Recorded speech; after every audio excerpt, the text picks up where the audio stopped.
Well, Leslie Bivis was a famous character actor on like Star Trek and I think Alien Nation. Go look at her photos. She looks like Angela Lansbury, though, in Murder, She Wrote. In most of her pictures. That's completely unfair. When she's in Romulan gear, she does not look like Angela Lansbury. Remember when we first met John McClane?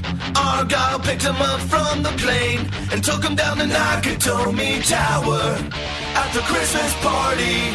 And the terrorists were overzealous, but it was sweet when they killed Ellis. And with a little help from Alan, John McClane kicked. Welcome back to Chat the Movies, the podcast where we answer the question, were the movies we love when growing up really that good? Have you ever caught yourself thinking, why don't they make movies like they used to?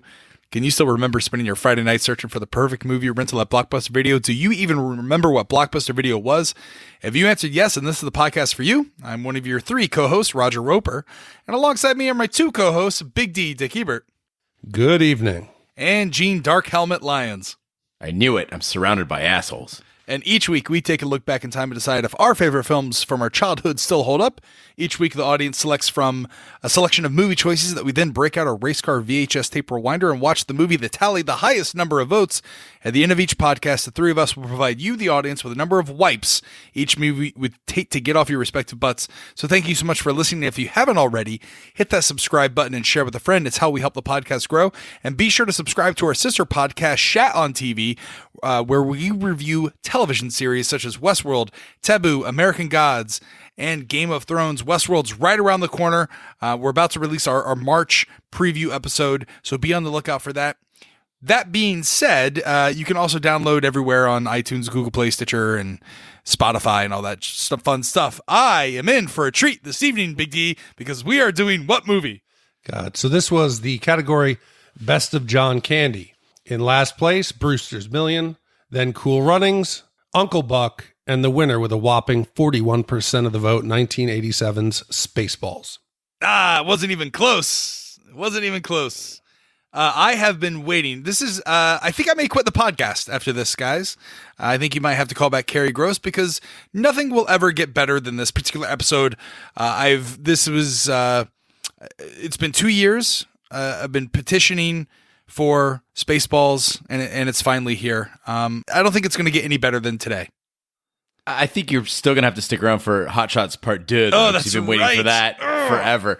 You know, when they voted in Spaceballs, I thought it was going to be another Morgan Freeman one where we're like, of all the Morgan Freeman movies you could pick, you went with Robin Hood, Prince of Thieves.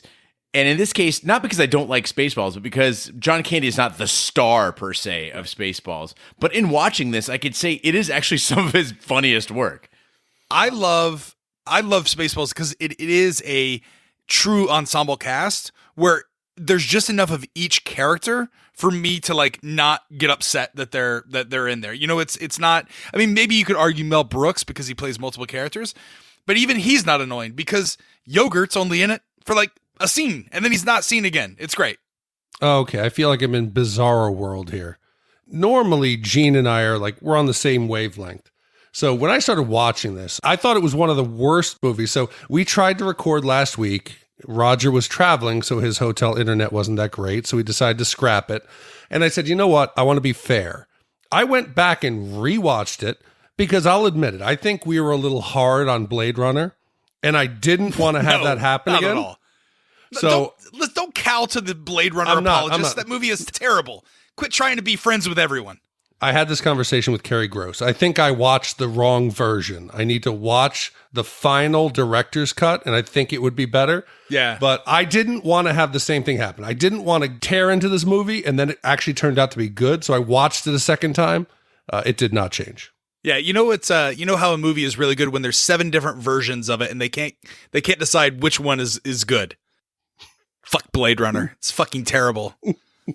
Well, Spaceballs is a 1987 American science fiction comedy film, co-written, produced, and starring Mel Brooks.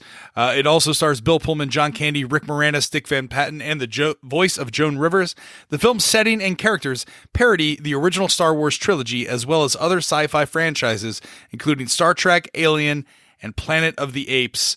We always ask the question before we dive in, where were you? What are your memories of this movie? We'll start with you, Gene.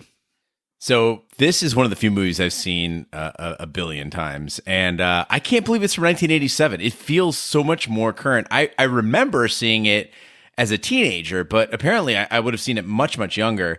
I first saw it, I believe, at my cousin's house in L.A., and it was just one of those things that with my cousins, every time we got together, we had to put Spaceballs on. What Christmas movies are to families, Spaceballs is to me and my friends. It's been with me my whole life. What about you, Big D? So I want to preface this by saying I'm a huge Star Wars fan. I saw the original movie in the back of my parents' station wagon in a drive-in theater in 78. So I love Star Wars. And when this came out in the summer of 87, I was 13. A group of my friends, we walked 5 miles to the next town because the local movie theater was showing it. We loved it. And I have to take it in the context of what Star Wars was to us at that time. In 87, Return of the Jedi had been out 3 years. We were starving for anything Star Wars, and that's why I think we love this. So I'm going to put this through the lens of where Star Wars is today. I'm not starved for Star Wars like I was, and that's why I think the movie isn't so funny. But back then, we would have gone anywhere to catch something that was new and related to Star Wars. Yeah, I think I made the comment on Twitter that we no longer have to look back at Star Wars for our parody films of science fiction, because the new Star Wars films are basically parodies of Star Wars films. They're fucking terrible. Yeah, at the very least, they're caricatures of what they once were. It's like they got a group of writers together and they just said, "Hey, make a Star Wars-like movie." And yeah, they're like, "Okay, got it." The scene in the new, what is it, The Last Jedi? Last Jedi. The Last Jedi, where Darth Emo is, he's wearing his pants all the way up just below his pecs.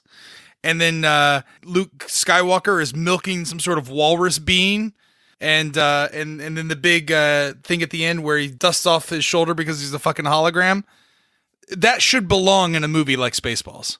So I get why you don't necessarily think this movie holds up. It's because they've ripped off Spaceballs. Well, I mean, I think that just sets us up for Spaceballs 2, The Search for More Money. That's right. It's overdue. In 1987, I was spending a lot of summers with my grandmother, and so we would go to the movies a lot. And I remember as a kid, I would petition for shows and movies, and Spaceballs I couldn't wait to go see, and I was petitioning them in the theater, and they made me go watch The Squeeze instead with Michael Keaton, which is terrible. Never watched The Squeeze. Well, the next day, they admitted that they were wrong, so they was like, fine, we can go see Spaceballs. I've never seen my grandmother and my aunt laugh so hard than that time we went and saw Spaceballs together. We were crying. It was so funny. It's one of my most cherished memories. My grandmother unfortunately passed away a couple days ago, but watching Spaceballs in Daytona Beach, Florida, with my aunt and my grandmother, with her bag of candy that she would bring in, this movie is wonderful. I could watch Spaceballs any time of the day. It's infinitely quotable and probably one of the best movies we've done on this podcast. First, Raj, sorry for your loss. Second, one of the things that I am jealous of both of you is that you guys got to see this in the theater, because in watching it on the small screen, you realize how much funnier it would be on a large screen with a group of people. I can't even imagine that experience. Yeah. My memories, there's probably 30 of us in the theater. So it wasn't the premiere that you're envisioning. Yeah. Well, with that being said, Big D, play the trailer. There it is, planet Druidia. And underneath the air shield, 10,000 years of fresh air. We must get through that air shield. We will, sir. Once we kidnap the princess, we can force her father, King Roland, to give us the combination to the air shield, thereby destroying planet Druidia and saving planet Spaceball. Everybody got that? Spaceballs, the movie. Princess Vespa spaceship within range, sir. Good.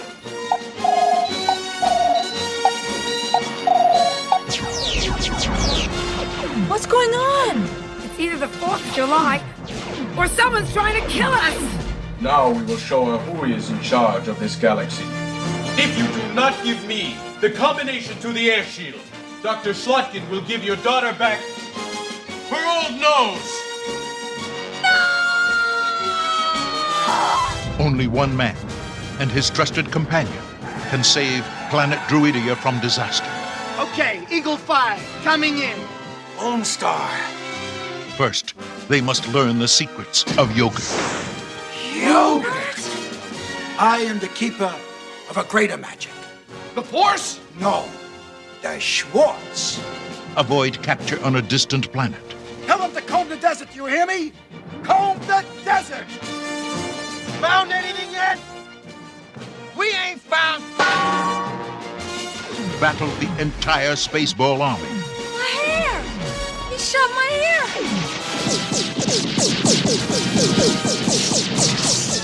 Holy!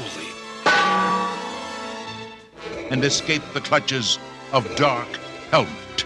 I see your Schwartz is as big as mine. Abandon ship. Proceed to escape pods. What the hell's the matter with this seatbelt? When does this happen in the movie?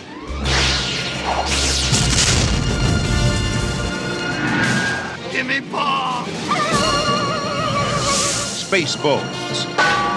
The movie. How do I know you're not making faces at me under that thing? And may the Schwartz be with you! Planet Spaceball, led by the incompetent President Skroob, has squandered all of its fresh air. Skroob schemes to steal all of the air from planet Druidia by kidnapping Princess Vespa on the day of her prearranged wedding to the narcoleptic Prince Valium. Skroob sends the villainous Dark Helmet to complete this task with Spaceball One, an impossibly huge ship helmed by Colonel Sanders with a Z.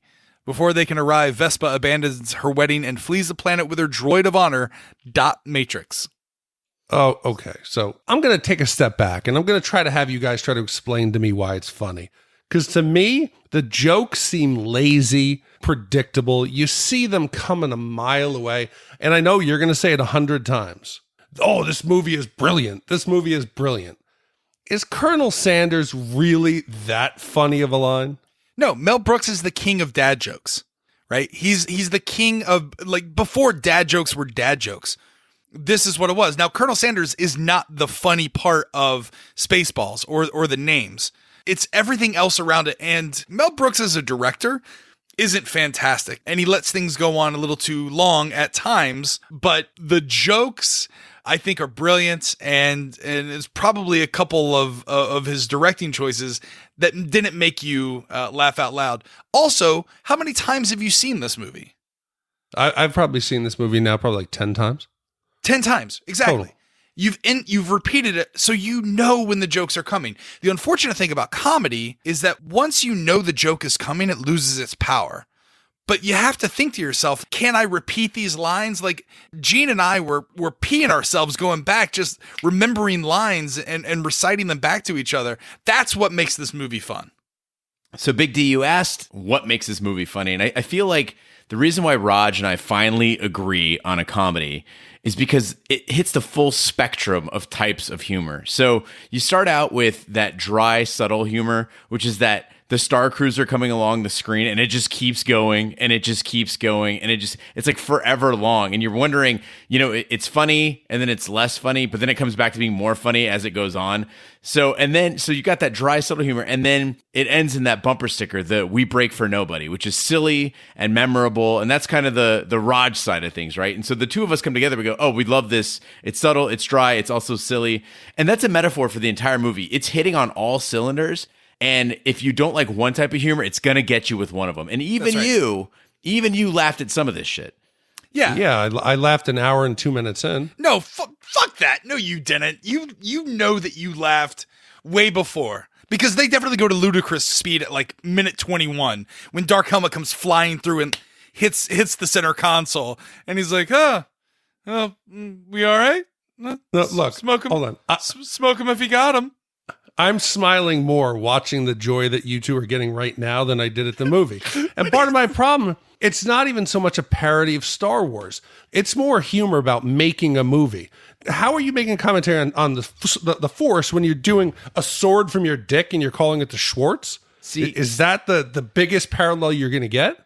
To understand Spaceballs, you have to understand sci-fi. Sci-fi is not about space. That's right. Sci-fi is not about the future. It's using it as a vehicle to tell a story. In this case, they're using space as a vehicle for the jokes. It's just a setting. It's just a place where it could be. And they're playing around in that space. And I'm surprised, Big D, because you're a clever guy. And so when they do stuff like the first time that they're going over the plot of what's going on, and Dark Helmet just turns to the audience. It's like, everybody got that?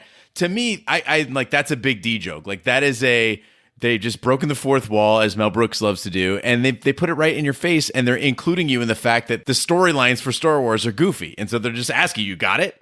Yeah. Oh, come on. Mel Brooks breaking the fourth wall. That's original. He did it in High Anxiety. He's done it in Blazing Saddles. So it's not a surprise. I understand that. But it's not so much a parody of Star Wars as it is a parody of making film and the Hollywood industry. Yeah, but that's what he does. I mean, look at the producers. Right? That was the whole point of the producers. That's what Mel Brooks knows, so he writes about it. He's the gold standard when it comes to movies like this. Well, I think here's my problem then, is the pacing and the speed. Yeah, you could say that. If you have something like Blazing Saddles, sure, the jokes are coming fast and furious, one right after another. Here, it is so slow, the pacing, like the jamming the radar. Okay, it's kind of funny, you jam the radar. But then it slows down. We have to look at the monitor. Who would give me raspberry? And the jam is slowly dripping down the screen. If this was in Blazing Saddles, they would have pounded like 3 or 4 jokes in the time it took. Yeah, we get it. You jammed the radar. Ha, ha, You've totally skipped over him looking for the radar and then going to Mr. Coffee instead. And then asking whether or not if he wants a cup of coffee when he looks at radar. He's like, of course I do. Everyone knows that I drink coffee when I'm looking at radar, right? Everyone knows that? Of course we do, sir. Come on. You're completely glossing over. Did you even watch this movie? You also forgot about the hilarious sweeps, beeps, and creeps. That's right. Oh my God. Bloop, bloop. Yeah, there's nothing funnier than Michael Winslow. There's only one man in the entire universe who knows I like raspberry jam. Lone Starr. And then the camera hits him in the head. Come on. That's fucking brilliant. And one of the things I think that you're missing here, Big D, is you're talking about the pacing. Guess what my number one complaint is about Star Wars? It's the fucking pacing. It's exactly a joke about Star Wars. That's because It takes forever for anything to happen. They even make a joke about it. He's like, when Dark Helmet goes, why are we always preparing for everything? That's right. Why don't we just do it? But there's just so many random fucking jokes. The Perri-Air. Yeah. What world does that work in? Did that work in your world? Ours very soon.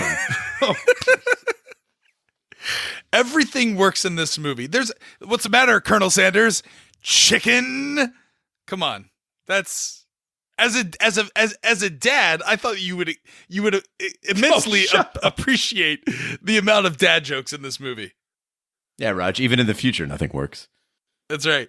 Druidia's King Roland contacts mercenary Lone Starr and his Mog, half-man, half-dog sidekick Barf, offering a lucrative reward to retrieve Vespa before she is captured. Lone Starr readily accepts as he is in major debt with the gangster Pizza the Hut.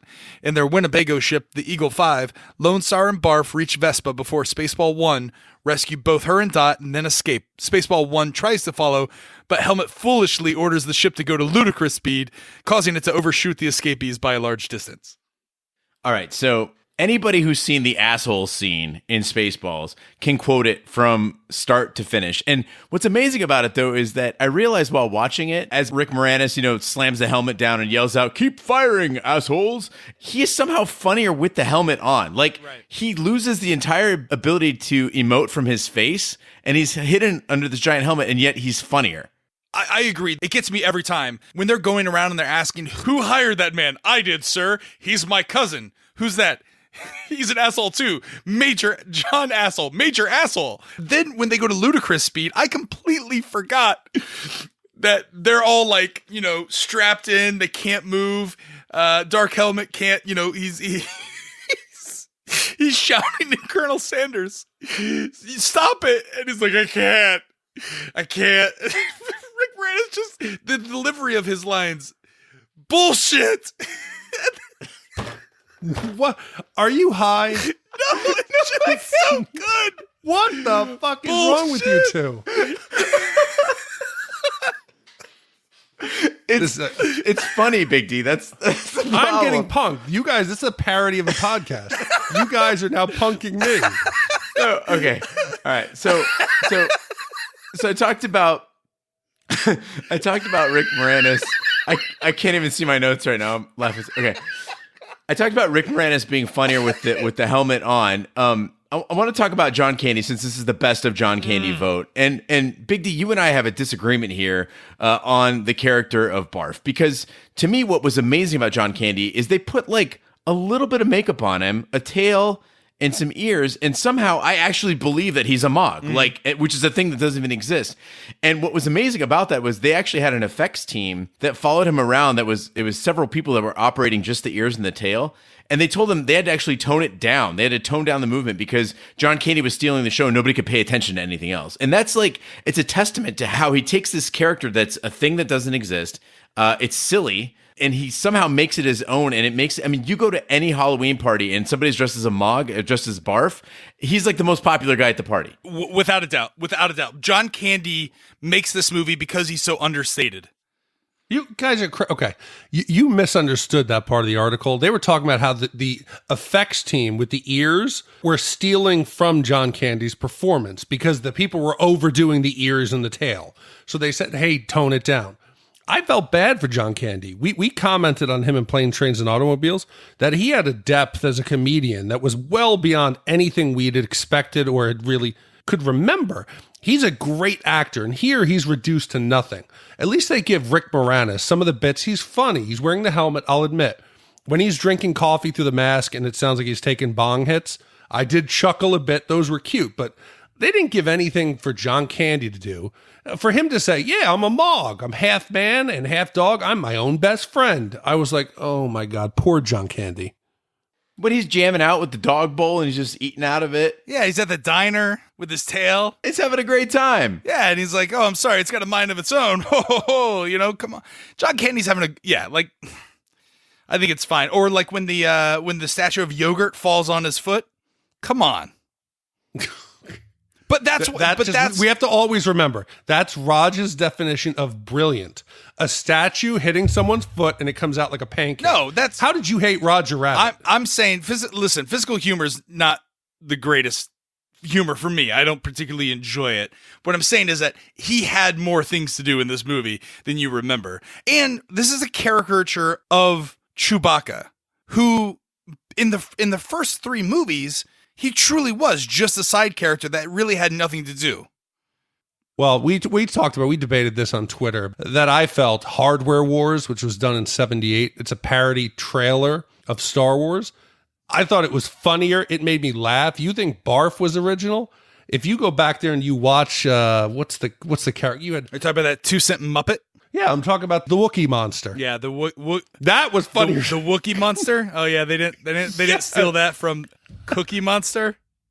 That's the whole point. It's making fun of him. He's like the Cookie Monster. But at least the plot followed along with Star Wars. Hold on. There is nothing that is a parody of the Star Wars franchise. Explain. They don't focus on any tropes that are in me? the new. Okay, no, all right. look. State your there's argument. no rebels. Okay. There's no rebels. There's no stealing air. There's no royal wedding. There's no rebellion. The basic outline of the plot in the world does nothing to tackle the typical tropes of Star Wars. Okay, all right. So let's break that down. Druidia is the same as what's the movie they blow up? Alderaan. Exactly. No. They're going to kill all the people in Alderaan. They're not going to Alderaan to steal the air. What kind of comedy has them blow up a planet? Yeah. Oh, love that comedy. Well, I guess maybe in The Force Awakens. That was kind of a comedy. It's true. All of it. Well, you know, the characters I did, like Pizza the Hut, I like the fact that they used practical effects here. Pizza the Hut was believable as a grotesque character. Hold on. He's believable as a living pile of pizza? Mm-hmm. Absolutely. Well, out of fuel, Lone Starr is forced to crash land on the nearby desert moon of Vega. Get it? Desert moon of Vega? Unlike the forest moon of Endor? Is that enough Star Wars parody for you, Big D? The escapees travel on foot in blazing sun and pass out. They are found by tiny alien dinks. You know what those guys are? You know what those are, Big D?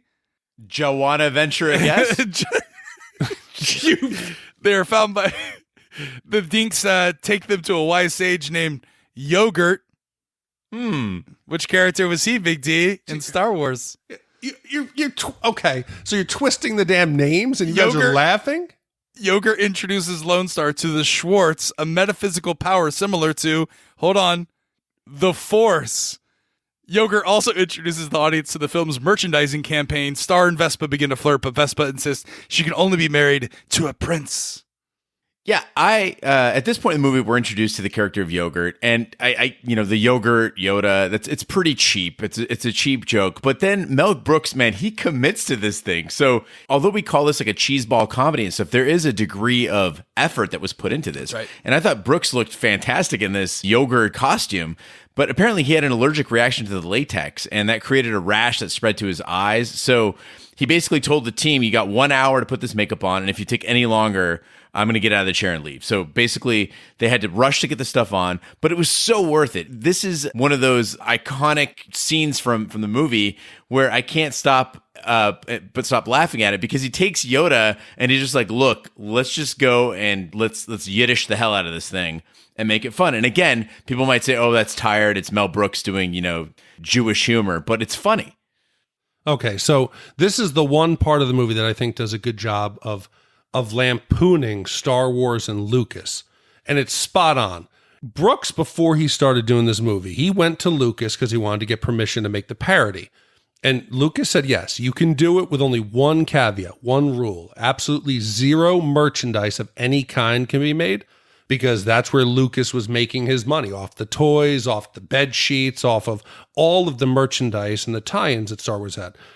And what did Mel Brooks do, which was brilliant? He ended up using that and flipping it and turning Lucas's one restriction on the movie into one of the funniest parts of the movie. When Yogurt and the Dinks are saying, merchandise, merchandise, merchandise. And they have the bed sheets, the lunchbox, the cornflakes, the towels, the yogurt figures, there's even toilet paper. And by sticking that into the movie, it was a thumb in the eye of Lucas and Fox. And it was one of the better moments for me that I still laugh today, is that he's actually giving the middle finger to the movie industry and to Lucas and to Star Wars. Yeah, Mel Brooks he's fearless in a lot of ways, and I thought it was very bold. Again, we're talking about this is the late 80s, to go into the racial stereotype thing, which he's done before in Blazing Saddles, but that was much earlier. And you could see, people always ask that question, if Blazing Saddles came out today, what would people say, But the thing that's interesting about Mel Brooks with stereotypes, it's always done to make the minority look cooler than the majority, right? So when they've got the guys with the pick in the desert and they're combing the desert literally, and they yell, "We ain't found shit." They look cool. They're the coolest looking stormtroopers or Spaceballs, I guess, out there. Sorry, I confused the two because they're so similar. Oh my God, how can you tell the two apart? But look, what you said there, and it was the first time I really chuckled in the movie, when Dark Helmet tells him, "Go comb the desert." Or no, who was it? Oh, it's the President Skroob. President Skroob. Yes, President Skroob says, go comb the desert. The memorable scene that everybody remembers is the two sets of guys combing the desert. Then it cuts over to Dark Helmet in his little safari Jeep, and he goes, "Maybe are we taking a safari get up on too? Like you can't like, come on."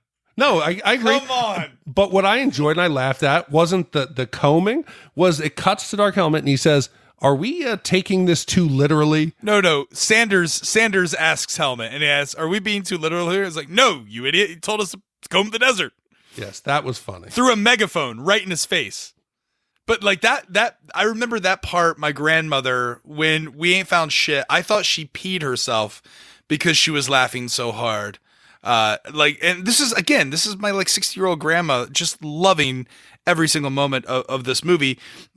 But the other character that I really enjoy I don't think gets a lot of recognition is the Commanderette Zircon. What was her name? Zircon? Yeah, Zircon. So, Commanderette Zircon was played by Leslie Beavis, and when I was a kid, I just remember every time she came on the big screen and she was talking to President Skroob, like I was getting like weirdly turned on. Yeah, she just has this way of like looking at Skroob from the video screen when she's like looking at his dick and stuff, and she's just kind of doing like the eyebrows. And so I was like, I gotta find out like what's going on with Leslie Beavis. And I'm not even talking about today. I'm talking about back then. Like, what movies was she in? Was she naked in anything? So I looked up other photos of her. Not so much. Like, this movie is like, it's like her Tinder profile for other movies, because when you see her in anything else, you're like, I don't know about that. And I think maybe as a child, this might have instilled why I never got into Tinder. Well, Leslie Bivis was a famous character actor on science fiction shows like Star Trek and I think Alien Nation. Go look at her photos. She looks like Angela Lansbury, though, in Murder, She Wrote. In most of her pictures. That's completely unfair. When she's in Romulan gear, she does not look like Angela Lansbury. No, but I think it's the look. Yes, in this she was It's hot. the look. It's the look that she's giving, like when she looks down when she comes on the video screen when he's at the urinal. Like just the most inopportune times. Hilarious. Fucking great. This movie's fantastic. I'm just enjoying, recollecting this movie. Well, Helmet and Sanders break the fourth wall again by using VHS copy of the film to discover Vespa's location. The Spaceballs capture Vespa and Dot and threaten to reverse Vespa's nose job, forcing Roland to give the code to the shield that protects Druidia. Helmet and Sanders take Spaceball One to Druidia, while Lone Starr and Barf rescue Vespa and Dot from the Spaceballs prison complex. When they arrive at Druidia, the Spaceballs One ship transforms into Mega Maid, the robotic maid with a vacuum cleaner to suck out the air from the planet. Lone Starr uses the Schwartz to reverse the vacuum, successfully blowing the air back onto the planet. So I loved the VHS gag with the instant cassettes, right? I felt like this was a modern take on like the Who's On First. It still makes me laugh today. And I think it's really hard to come up with clever ideas like this, and it's even harder to pull them off without confusing the audience or losing comedic steam. Like this is a real gamble because you don't know when you put a movie out, you don't know if that joke's going to hit or not. And again, you got to think about 87. VHS is just coming into its prime. It's won the war against Beta, and you've got the instant VHS idea, and the fact that they could just fast forward into the movie to find out where Lone Starr and Princess Vespa is. It's hilarious. Big D, you had to have laughed at this. Come on. Where are we? We're now. Yes, I think that was, again, groundbreaking because the idea of having a copy of Spaceballs on home video was so new that you didn't even think of it. And taking the opportunity to showcase all the other Mel Brooks movies in the process. Mel Brooks films. That's right. Merchandising. Yeah, but I did actually, I wrote down here, that was my first laugh, like my laugh out loud. Have you guys been laughing out loud? How many first laughs are you going to say? No, I said chuckle. I had chuckles previously. Oh, that's right. Oh. Yes. This was my first like actual verbal audible laugh where I where I laughed. And it was that's write that down, everyone. That's a chuckle from Big D. Yes, that's how he categorizes it. At 102. I just want to point out for our listeners at home, Gene is red faced, holding back the tears right now, as if he's watching Spaceballs again. Okay, so at 102, they've kidnapped two of the guards where they're going to take their Spaceballs outfits. And the guards come out in their underwear and they said, "Hey, those are the guys who stole our uniforms." And the legendary Rick Dukerman from The Burbs, Groundhog's Day, Die Hard, Last Boy Scout, he says, "And beat the shit out of us too." That was the funniest line in the movie.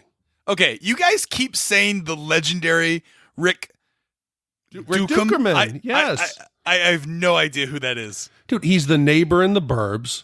Okay, in The Last Boy Scout, he is like one of his dirtbag friends. In Die Hard, he was the Con Ed guy in The Hole. You want me to turn off the power? Turn off the whole grid? Turn off the grid? That's him. If you see him, you'll know who he is. I don't think you know what the word legendary means. Oh, you're telling me that Spaceballs is brilliant. Don't ever lecture me. It's legendary. No. Rick Dukerman is an 80s comedic legend. Uh-huh. I'm going to add the category. Fuck you. I'm adding the category of Rick best Dukerman of Rick Dukerman? Yeah, please do that. It's going to be so hard because they're all huge movies. You'll see. Once the category's put up, you're going to be like, oh my God, Rick Dukerman was in that. I'm surprised someone hasn't already sent us $50 to do the best of Rick Dukerman. But I might pay $50 for us to do. All right, with all due respect to Dukerman,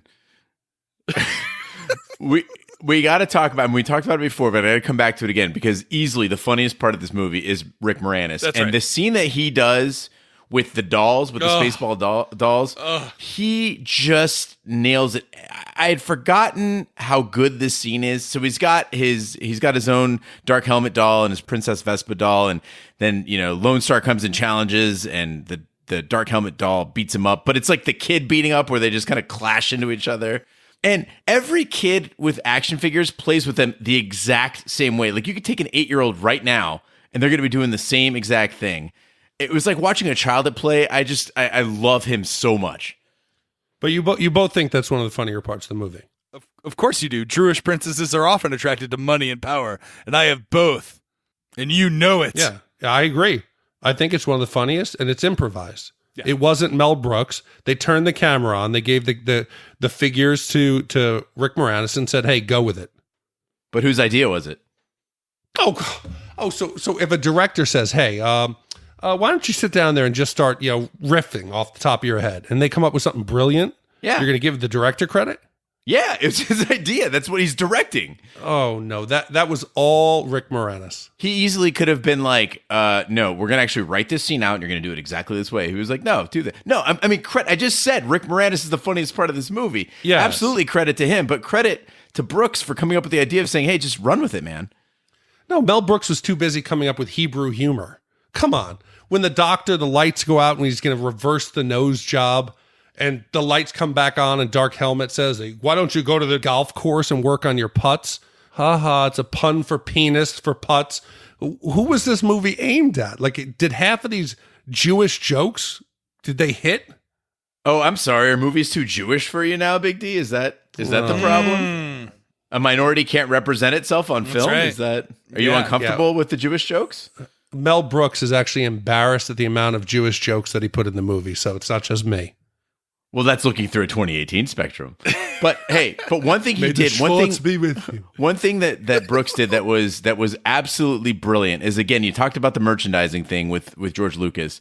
In order to keep George Lucas happy, Mel Brooks went to ILM to do the Industrial Light and Magic to do the post-production on this movie with a $5 million contract. And that worked in two ways. One is how's Lucas going to be mad about this movie when he just made $5 million? But also, the blaster scenes I thought looked every bit as good as Star Wars. The effects looked really good in this movie. Well, yeah, I mean, so the effects when it comes to the spaceship, the Mega Maid transforming, and all the blasters, yes, that looks really good. But then I noticed there are some scenes where, like, when they're in the desert and they're in their little Spaceballs car, their little desert car, you can totally tell that it's mirrors underneath that are reflecting the light to remove the wheels. So Raj, I noticed that, and then I was like, holy shit, is that on purpose? Like, are they trying to show us how it was done? It could be. It could definitely be. But then also, like, the lunch boxes during the merchandising scene, they don't even try to hide the fact that it's actually Transformers lunchboxes and cereals. But then I got to thinking, well, is that meta? Because Mega Maid transforms, or the spaceship transforms into a giant maid like a transformer, which is also science fiction, which is also young Roger Roper's like favorite thing in the entire world. So is he also lampooning Transformers? And that's why he kept the Transformers lunchbox in the Spaceballs merchandise scene. Yeah, they actually make a point of saying it. He says the line, it's not just a spaceship, it's a transformer. That's great. So, yes. And then they're all sitting around yelling suck. And suck. And then you've got the guy on the drums, boom, boom, boom, boom, boom, boom. Come on, Big D. And he's got everyone in the spaceship, in the Spaceball One is wearing a Spaceball helmet, including the drummer. How do you not find this movie brilliant? Well, no, he thought it was funny. This was his first laugh. It is, yeah, at this point. No. Yeah, how far are we? I'm enjoying you guys. Oh no, this was his chortle and his guffaw actually came at this point. For those keeping track, Lone Starr and his allies enter the Mega Maid to attempt to destroy it. Lone Starr is forced to fight Helmet with the lightsaber-like Schwartz wings. Near the ship's self-destruct button, Lone Starr manages to defeat Helmet, causing him to involuntarily strike the button. Lone Starr and his friends escape the ship, while Skroob, Helmet, and Sanders are trapped in the robot's head as the ship explodes. Subsequently, they land on a nearby planet, much to the chagrin of its Planet of the Apes-like population.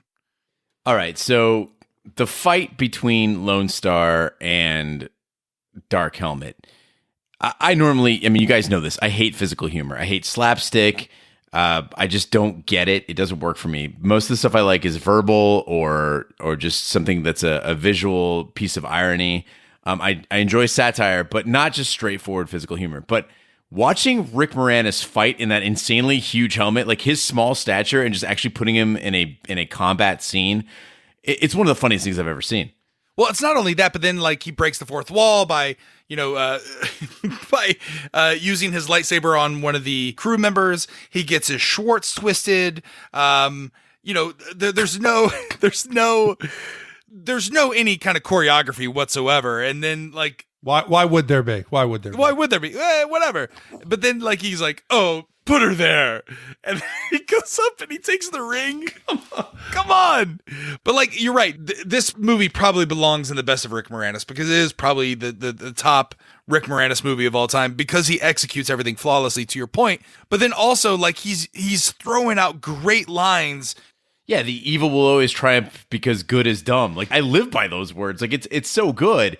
I think I actually had that as my. You remember when you could download an entire pack of sounds that would like, whenever you took an action, you could assign that to your yeah. So I downloaded the Spaceballs one, right? And every time that I would shut down my PC, it would do the evil will always triumph because good is dumb, and it was funny for like 2 years. That's Big right. D, come on, 2 years.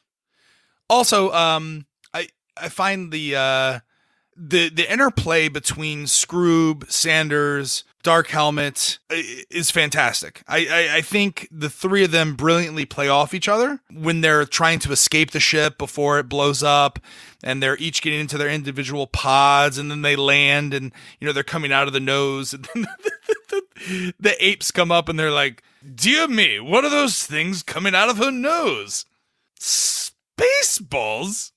Yeah, I'm glad you mentioned Sanders and brought him back up again because George Weiner is really funny, and I think that being overshadowed by Mel Brooks and Rick Moranis, we don't really give him credit in this movie. But Sanders is a critical part of this show. He kind of brings everything together in this movie. And if you want to see, the guy's got acting chops. I mean, he was in A Serious Man, which you haven't seen. I think it's one of the Coen brothers' best movies.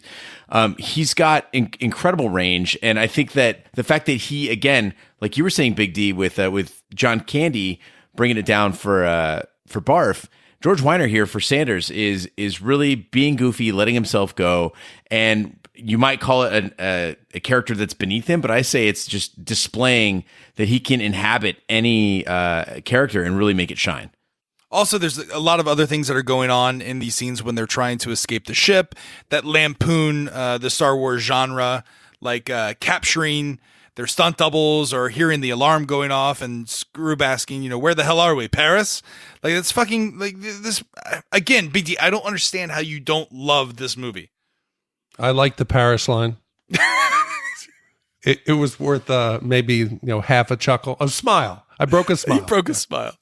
Well, with Lone Star's debt to Pizza the Hut nullified by the gangster's death, he returns the Vespa to Roland and leaves, taking only enough money to cover his expenses.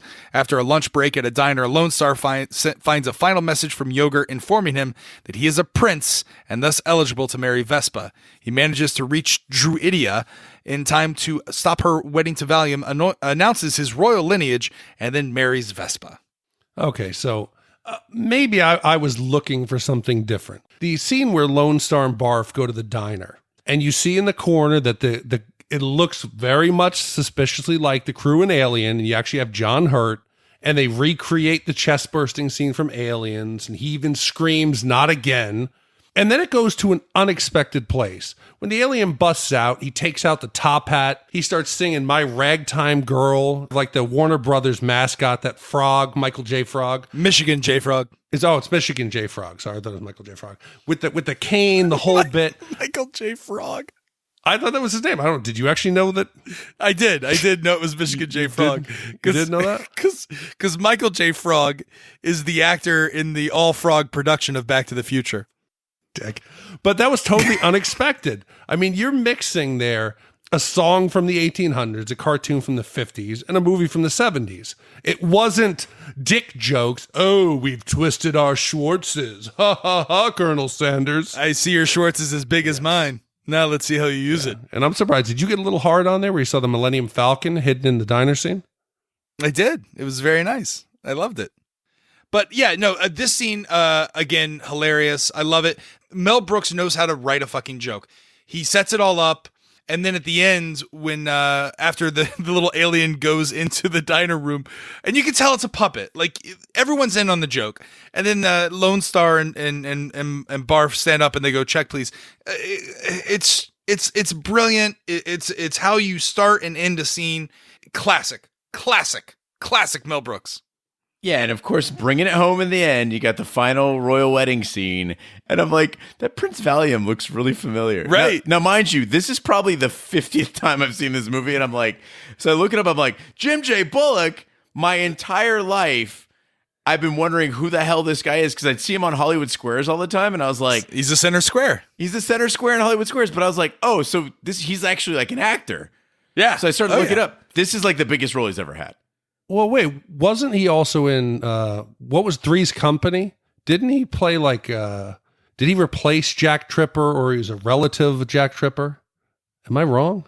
I know he was in something else, but he definitely, I mean, I think he was mostly known for Hollywood Squares. I think he did a lot of commercials. He was in Too Close for Comfort. Yeah. That's the show. Yeah, he was in. Too Close for Comfort. That's the one. That's what it was. Yeah. All right. I just on Google it refers to it as part of ABC's Powerhouse Tuesday night lineup. Oh, Jesus Christ. Can't remember Tuesday nights. All right. Well, that's the movie. Now's the time where we break out our Shat meters and give you our wipe scores. If you've never listened to the podcast before, 0 wipe is really, really good, and a 5 wipe is really, really bad. That being said, Dick, no, you know what? I should probably go. I'll kick things off. This movie is absolutely brilliant. There are parts of the jokes that you see coming from a mile away, but I think that's probably because I've seen the movie so many times. It's the king of dad jokes. I love dad jokes. For me, I have so many memories wrapped around it. But I think it's probably the best Star Wars film since Empire Strikes Back. For that, I'm giving it half a wipe. Half a wipe. Holy shit. We'll start with Eugene. We'll continue with Eugene. All right. Every time I think of this movie, I start laughing. And I started thinking about what that means. And what it means is that I'm finally getting a glimpse into the world of people who think A Christmas Story and Home Alone are funny, right? Where they're like, we got to watch this every year. It's so funny. And I go, I don't get it. It looks pretty boring. The jokes are kind of stale. You just keep repeating the same lines, fragile, and everybody laughs.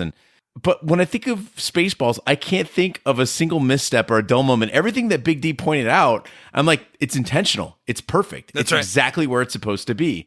And I know this sounds crazy for a parody, but I think this is a perfectly done movie. Fucking high. Come on. I agree. I think for me, Raj, I got to go 0 wipes for this. Oh my God, that's great. I'm in love with this movie. Jesus. It's so good. Side story, Gene and I, one of my happiest moments of our friendship was a year and a half ago, 2 years ago. We went to Michael's and then we sat in his garage making Spaceballs costumes that we subsequently went and won a costume contest for. And it was probably one of my happiest moments that I'll treasure forever. To be fair, like hardly anybody else dressed up, but that's but true. We looked good. I mean, we looked really, we made the belts, the helmets. It was amazing. Well, and we made it for roughly $15. And meanwhile, we get to the costume contest, and there is a guy who has spent hundreds of dollars, maybe close to $1,000, on a movie replica of Darth Vader. And here we are, 2 Spaceball idiots that win the costume contest. It was the perfect metaphor for what this movie is. I wholeheartedly accept your 0 wipe score. Big D, will end with you. Okay, so I want you to know that in no way am I letting your scores affect me. I actually have up now my past voting history. And I've been accused, or we've been accused. Somebody on Twitter wrote recently, how about you fucking guys like a movie for a change? So I don't want to be contrarian just to be. So I want to say this. I like comedies that surprise me. And most of Spaceballs' jokes I thought were lazy and predictable. Most of the comedy consists of funny names, puns, and old jokes, like dick jokes. Mostly juvenile. And it didn't really make interesting use of the word juvenile, but there are some good visual gags. There's some stuff that Jew. Oh, no, Jesus! There is some stuff that's funny, but when you're reviewing a movie like this, you got to ask the question: did it make you laugh? Yes, it did. We've talked about it. It was about 1.7 laughs, But it did. But look, 1.7 laughs. Roughly. It didn't make me laugh enough to recommend it. I really wouldn't want to watch it again, even though I watched it twice here. So without hearing you guys letting it affect, I think a 4 is fair for me. A 4 puts it in the range of A Christmas Story, Blade Runner. It's worse than Weird Science. It's better than Willow, Predator 2, Robin Hood. You think it's worse than Weird Science? No. Yeah, definitely worse than Weird Science. Definitely. You're crazy. Definitely. I think a 4 is fair. You let Carrie Gross influence. No, how did it? It just because she's gotten in your head about Blade Runner. No, I'm just giving you an example of what's there. I don't want to go 4.5 because it's not Backdraft. It's not Highlander. It's better than that. I think the 4 range is good. So I want to ask you guys here, just so I'm not crazy. If we go to some comedies, right? Uh-huh. I was trying to come up with comedies off the top of my head. Is Spaceballs funnier than Team America World Police? Yes. Yes. 40-Year-Old Virgin? Yes. Raj? Yes. Absolutely. Groundhog's Day? Yeah. Yes. Tropic Thunder? Yeah. 100%. It's not even in the same class of movies. Something About Mary? Yes. Yes.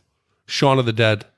Yes. Shaun of the Dead is good, but I still think Spaceballs is better. Because it's true. Spaceballs is kind of a comedy. Superbad still holds up really well. That's close. That's probably as close as you could get. Airplane comes close to Spaceballs. I think Airplane is Super Troopers. Yeah, Super Troopers. Agreed. I think Spaceballs is below Airplane. I think Airplane is better than Spaceballs. I would agree with you. But yeah, Superbad and Super Troopers are probably as close as to Spaceballs. And for me, I enjoy all of those movies more. You enjoy Tropic Thunder more than Spaceballs? Come on. Tropic Thunder's Danny McBride is amazing in that movie. That entire trailer sequence with the Bust a Nut Bar and the Satan's Alley, where they have Tobey Maguire and Robert Downey Jr. doing Satan's Alley. One could argue that the parody of Tropic Thunder lampooning Hollywood and the way that it makes a movie is kind of a modern Spaceballs in the way that Spaceballs lampoons Hollywood making science fiction movies. I think it was executed much, much better. It was a much funnier movie. Like what, 30 years later or something? 20 years later? Simple Rick? Not Simple Rick. No. What's his name? Simple Jack. You never go full retard. Never go full retard. All right. Well, if we add up our scores, what does that give us, Gene? Raj, that is an average of 1.5 wipes for Spaceballs. Right. And where does that compare Come in on. the Shat pantheon of movies? Are you sure about that? 4 plus 0.5 is 4.5 divided by 3 is 1.5. Oh, okay. So it's not that bad. So at 1.5? Yeah. Where does it rank it? It ties it in the 21st spot 21st? with The Thing and Scrooge. Yeah. It's a little bit funnier than Scrooge, I think. No, it's better than The Thing, for sure. So hold on. So at 1.5, it is in the 21 spot. It's tied with The Thing and Scrooged. It is worse than Braveheart just by a little, and it's better than Gremlins and Planes, Trains, and Automobiles. How does it stack up against Coming to America? Oh, Jesus. Coming to America, I've always felt is too high. Coming to America is a 1.17. Yeah, that's about right. So. Yeah. All right. Well, now's the time where we give our shout-outs and tell you what movie we're going to do next. Gene, what is a shout-out? Raj, a shout-out is our way of saying thank you for listening to the podcast. If you go to shoutthemovies.com and look anywhere on the site, you can see the shout-out box.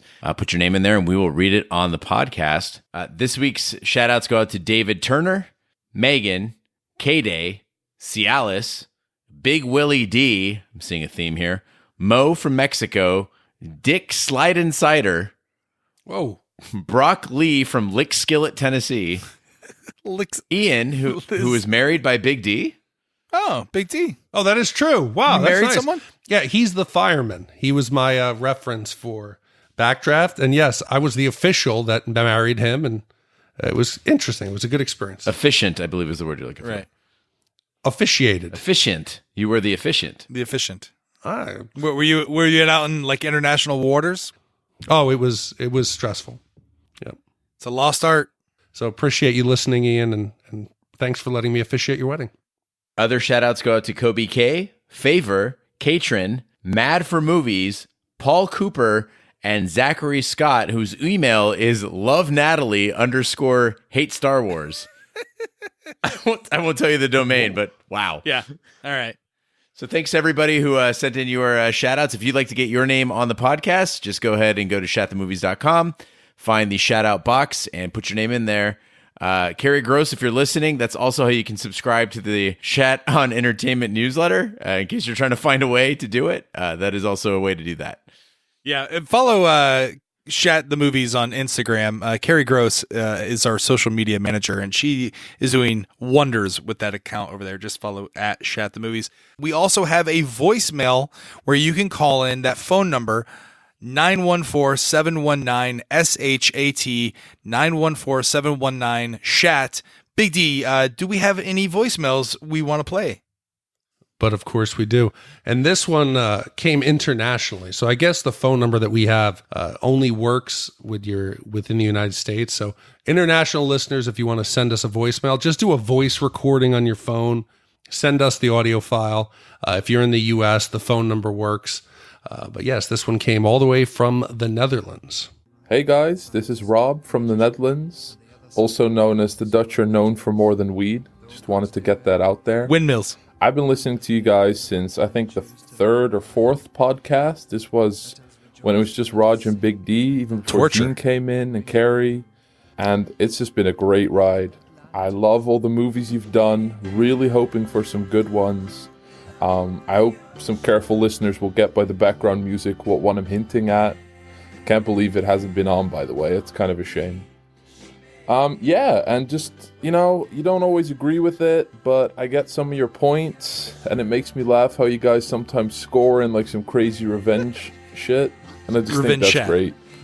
So keep it up. You guys keep entertaining me. I have something to listen to on the train when I go to school, and, it's been great, so thanks. I'm surprised we have educated listeners. I don't know what he was listening to. I don't know, and I'm surprised that people listen to us internationally. That's kind of frightening and exciting in the same time. We're huge in Norway. No, when I do look at the numbers, it's actually funny when you do. We're big spotlight. in Norway. Yeah, I'm not. That's not a lie. Like that, we're huge in Norway. I have no idea. Some small northern city. That's right. Only one small city in northern Norway. It's a village. Chatfest. We're going. Chatfest, Norway. Well, I've always wanted to marry a Norwegian princess, so I'm going to open up a fortune cookie and yogurt will tell me that I'm a descended from Norwegian princes. No? All right, that was a reference back to the movie we just finished, guys. Big D, what's the movie we're going to do next? So I think I mentioned it last week that that's right. We're skipping a voting block here because Greg had decided to sponsor us. We're selling out. We are selling out. He really is passionate about Rounders. Matt Damon, I don't remember the year. So we're going to be doing that. It's a poker movie. I remember this movie as being great. I'm not a good poker player, not a big gambler, but it's a John Malkovich is in it, so it should be a good one. And then I think also, I got to check the emails. I think there's somebody else who wanted to step up and sponsor Hackers, which I don't have much of a history with. Are you guys a big Hacker fan? Oh, God knows I do. Yeah.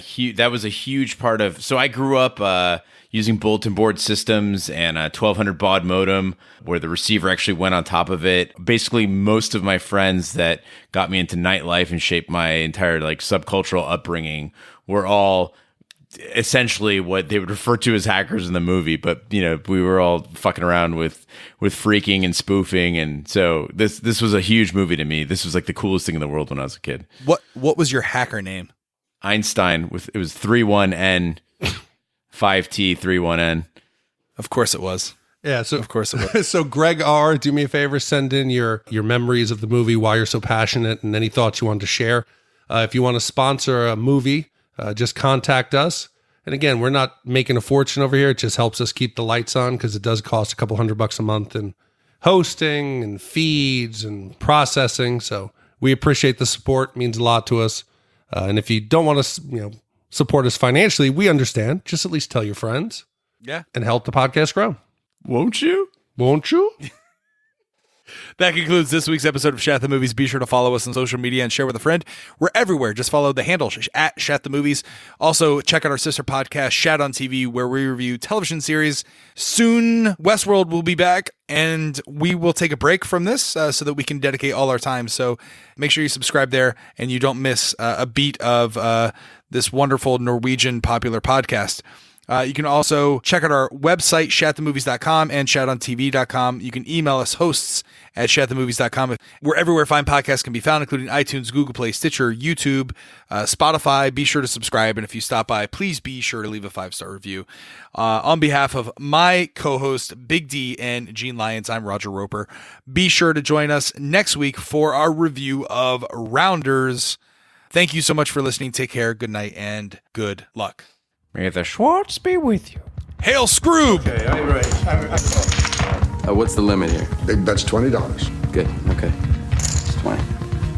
You've seen half the hand. How the hell you betting into us? We know what we're holding, and we know what you're holding. The hell you know what we all have. Well, you were looking for that third 3, but you forgot that Professor Green folded it on 4th Street, and now you're representing that you have it. The DA made his 2 pair, but he knows they're no good here. And Mr. Eisen is just futilely hoping that his queens are going to stand up. Kiss my Take it down. All right, take a seat next to me. I can't. I don't play cards. Get out of here. How can I concentrate with you looking like that? I'm Come on, I'll be really quick. You won't feel a thing. For the last 2 years, Mike McDermott has been doing the sensible thing. But his best friend just got out of jail. I can't believe you still know someone called Worm. He's like my brother. You domesticated yourself for this girl. And needs someone to lean on. I need money. I gotta put some scratch together, man. I consolidated your outstanding debt. 25 grand and still running. What I did was go partners with an old friend of yours. We do what we used to do, man. You find the games, you scout them, I sit and I mop them up. Michael McDermott. I knew you'd be back. Last night, I sat down at that table, and I felt alive. My blood was bubbling, my skin was tingling. I was James Colburn in The Magnificent Seven throwing knives. Hold on there a second. Whoa. The guy's a cheat. Right now, he's ruining your reputation. If you don't give my money, then you are mine. I vouched for the wrong guy, so now it's on me. I can't stay for this. For what? To watch you go all in again. We can't run from ourselves. Our destiny chooses us. Deal. Matt Damon, Edward Norton, John Turturro, John Malkovich, Gretchen Mol, Famke Janssen, and Martin Landau. Rounders. It stars Brooks, Bill Pullman, John Candy, Daphne Zuniga, Rick Moranis. Whoa. Daphne Zuniga, right? I don't think that's how it's pronounced. I don't. Oh. All right. Spaceballs. I pulled her out of it because nobody knows who the fuck she is. Daphne Zuniga. Daphne Zuniga. Yeah, there you go. That sounds good. Zuniga? Mm-hmm. Zuniga. Zuniga? Much less offensive. Just leave her out. All right.